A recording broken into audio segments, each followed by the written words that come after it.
साम्राज्य, सामान्यांचा असामान्य आवाज। मराठा योद्धा मनोज जरांगे यांच्या प्रकृतीसाठी ग्रामदैवत सिद्धेश्वरांना घातले साकडे।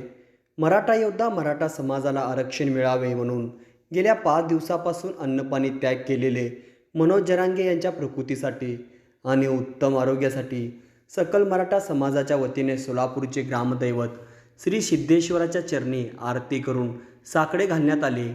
यावेळी श्याम कदम, पोपट भोसले, चेतन चौधरी, शशिकांत शिंदे, सीताराम बाबर, सुशांत वाघचौरे, अरुण कदम, सचिन गोडसे, राजेभाऊ कुसेकर, बालाजी चौगुरे, सुलेमान पिरजादे, महेश गाडगे, नामदेव पवार, प्रमोद भोसले, निर्मला शिळवणे, लता ढेरे, मनीषा नलावडे, लक्ष्मी माने, स्वीटी कुसेकर, श्रेयस नलावडे, अरविंद शिळके आदी उपस्थित होते। आता आपण बघतोय की महाराष्ट्रामधला ज्वलंत प्रश्न जो आता सध्या उपस्थित आहे तो मराठ्यांचा आरक्षणाचा प्रश्न। मराठ्यांना 50% आतून व सरसकट कुणबी प्रमाणपत्र देण्यात यावं यासाठी आमचे मनोज जरांगे पाटील मागील जवळजवळ 17 ते 18 दिवस पाठीमागे त्यांनी त्याच्यासाठी उपोषण केलं।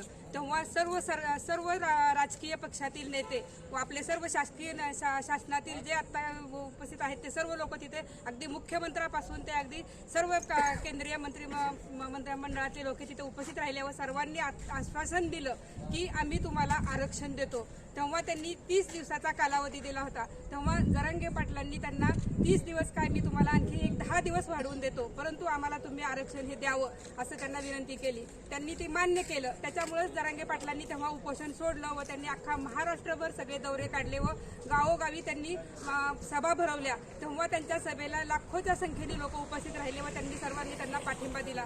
त्यांनी नंतर 14 तारखेला एक अशी विराट सभा, न भूतो न भविष्यतो अशी सभा भरवली।